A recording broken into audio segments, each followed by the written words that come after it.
আমি যিবিলাক ভক্ত হৈছো আমাৰ ভক্তবিলাকৰ আমাৰ প্ৰথম আৰু প্ৰধান কাম হ'ল নিজৰ কামখিনি তাৰ মাজতে যিখিনি আহৰি পাওঁ সেইখিনিহে আমি ভগৱানৰ কাৰণে দিওঁ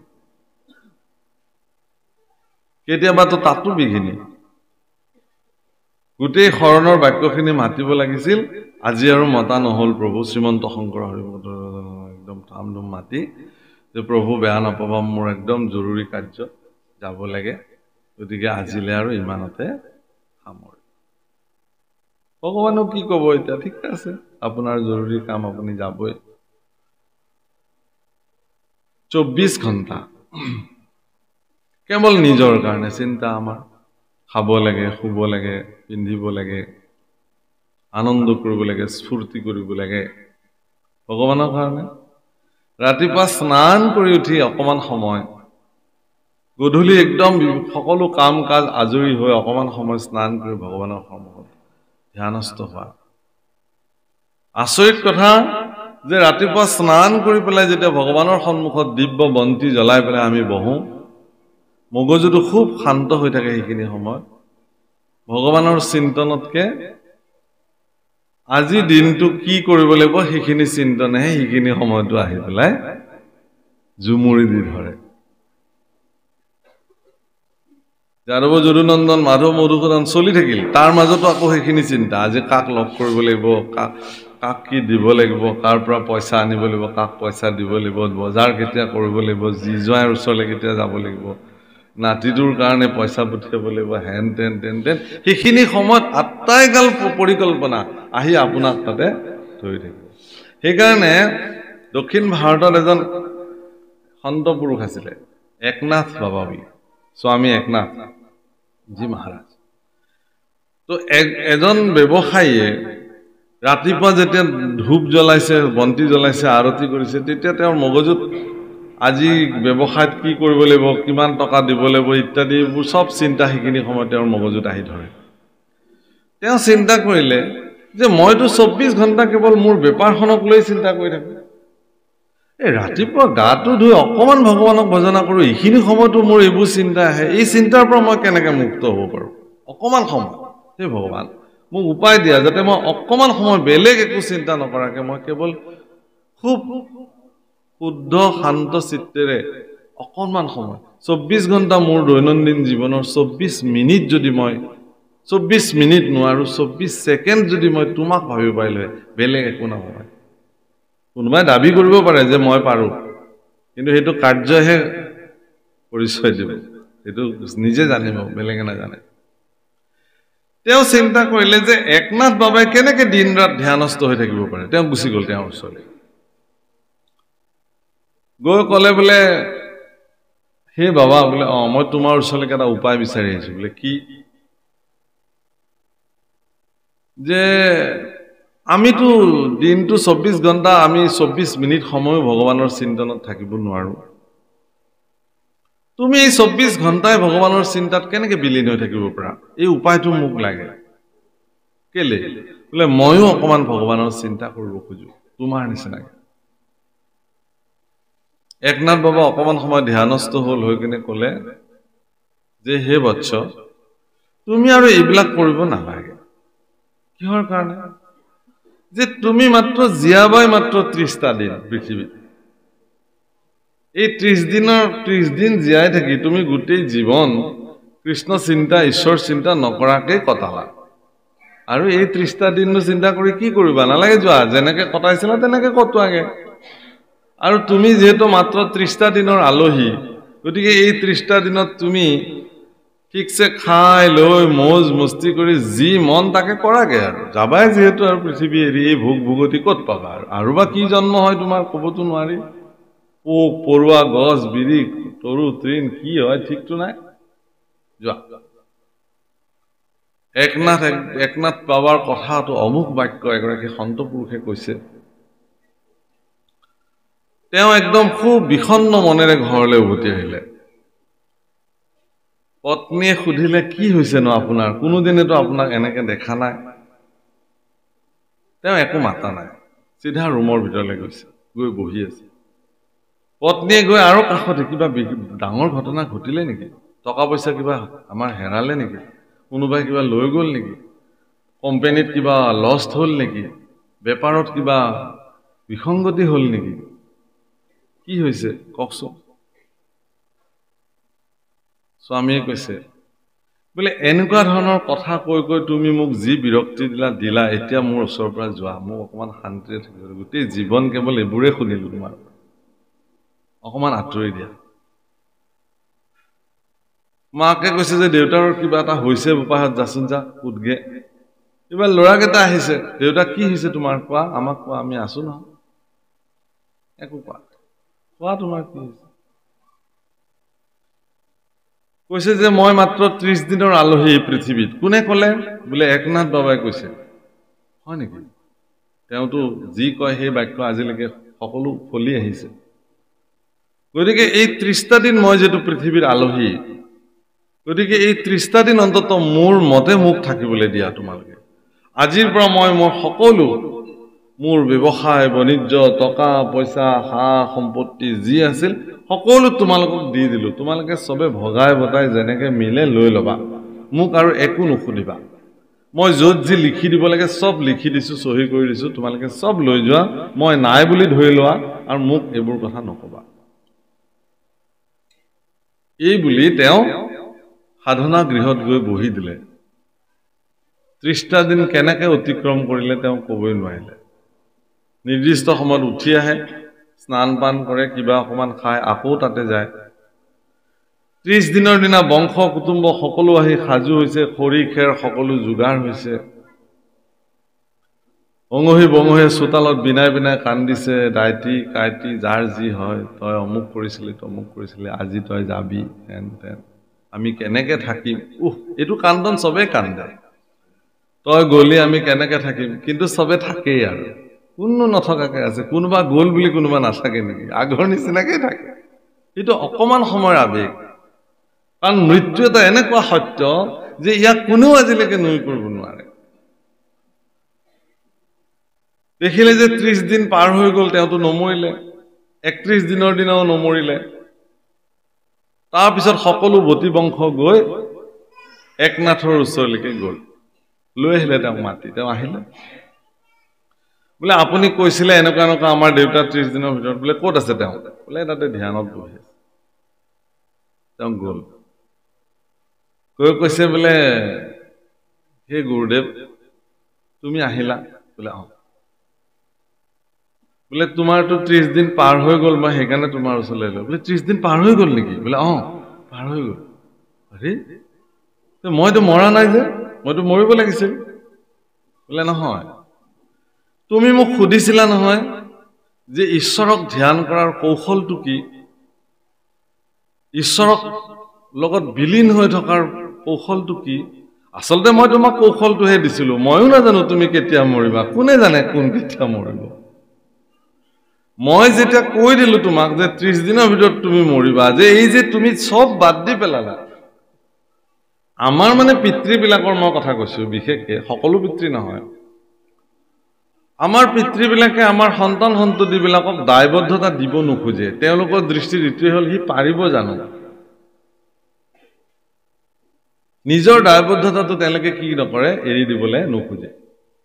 ইয়াৰ মূল কাৰণটো হ'ল কি মমতা মোহ সৰুৱে আছে নাজানে ক'ত পাৰিবা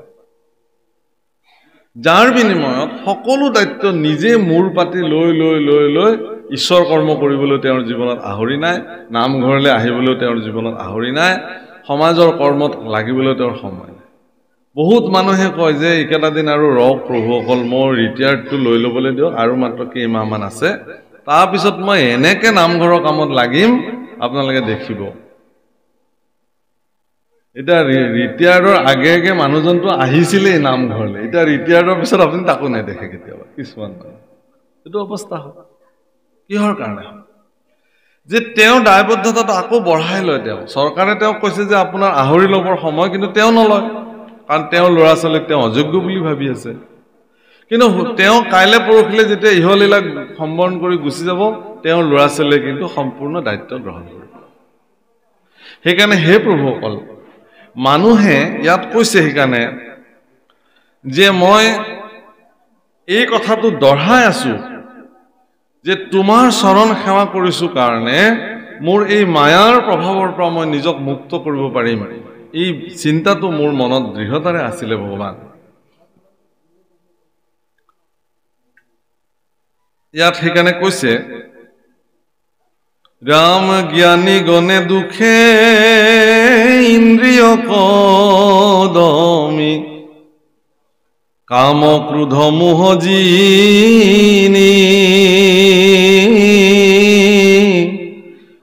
যিটো ব্ৰহ্মপদ পাৱৈ প্ৰভু পুনু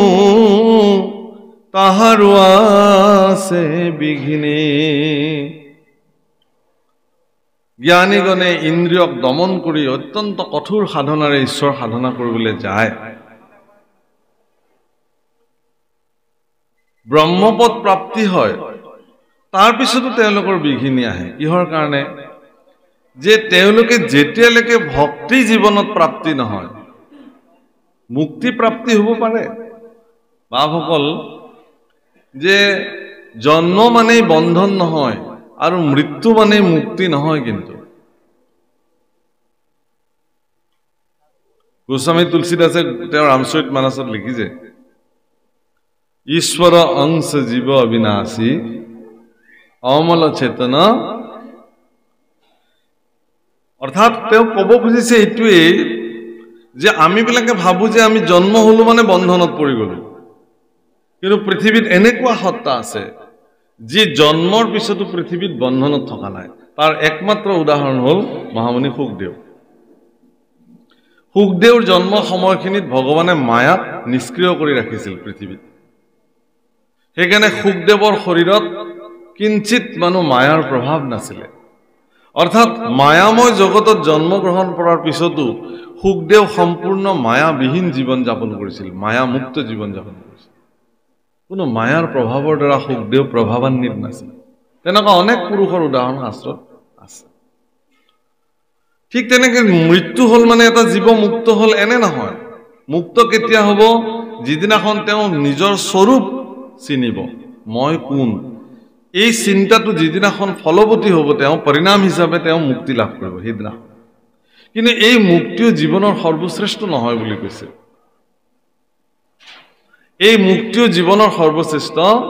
নহয়। তেতিয়াহ'লে কি সৰ্বশ্ৰেষ্ঠ? কি? ভক্তি। মুক্তি পুনু ভকতিৰ প্ৰাসংগিক মাত্ৰ, ভকতি কৰন্তে মুকুতিৰ হুৱে পাত্ৰ।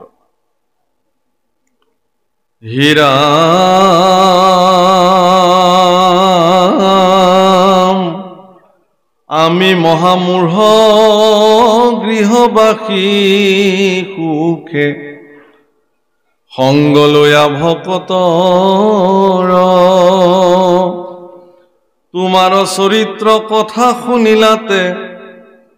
তৰিব দুষ্টৰ মায়া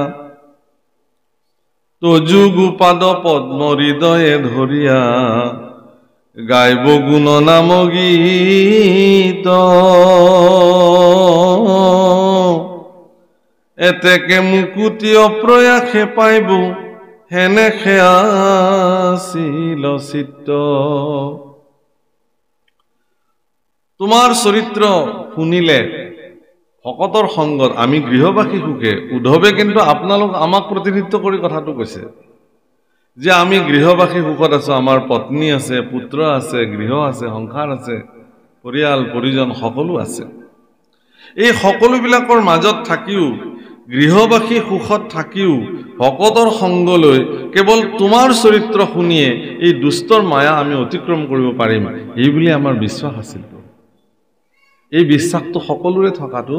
প্ৰয়োজন, দৰকাৰ। হে ৰাম তজু পাদ পদ্ম হৃদয়ে ধৰিয়া গাইব গুণ নাম গীত এতেকে মুকুতি অপ্ৰয়াসে পাইব হেনে সেয়াছিল চিত্ত। চৰণ ছত্ৰৰ ছায়া সেৱ যিটো সিটো এৰাইতো তাপ হেন পাও এৰি খনেকো নিজিব সংগে নিও কবাপ বাপসকল ভেকুলীবিলাক দেখিছে নহয় আপোনালোকে এই ভেকুলীবিলাকক এটা পাত্ৰত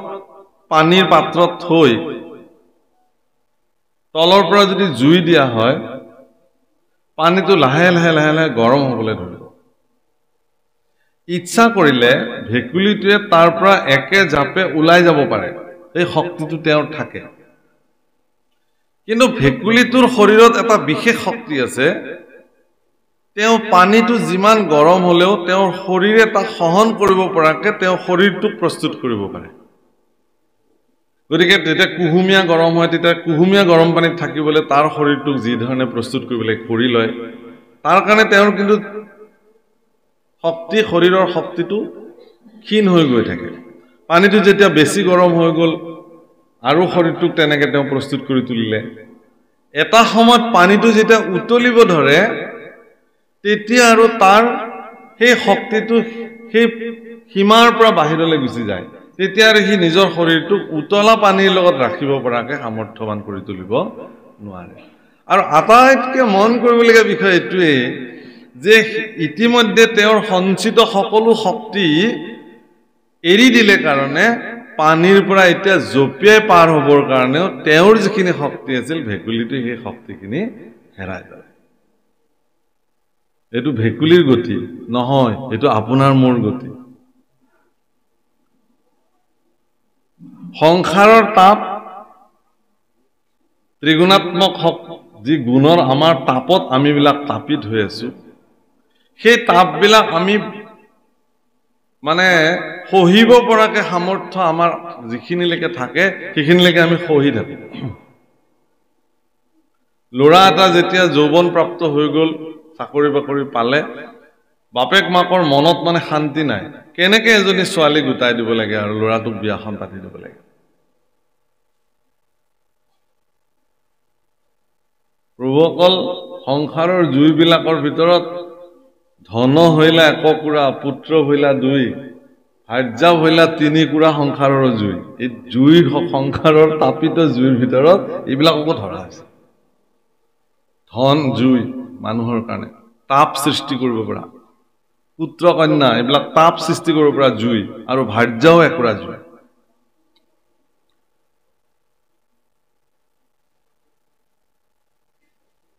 গোবিন্দ মিশ্ৰই সেইকাৰণে অৰ্জুনক কোৱাৰ চলেৰে গীতাৰ মাহাত্ম্যত খুব ধুনীয়া অনুবাদ কৰিছে কি বুলি কৈছে যে বানৰক যেন নৰ্তকে নচাৱে স্বামীক নচাৱে ভাৰ্যা হে অৰ্জুন বান্দৰবিলাকক যেনেকে নচুৱাই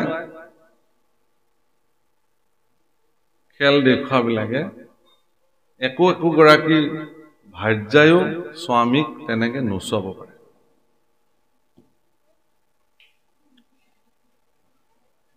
এই জুইবিলাকৰ তাপত পুৰুষজনে বা ব্যক্তিজনে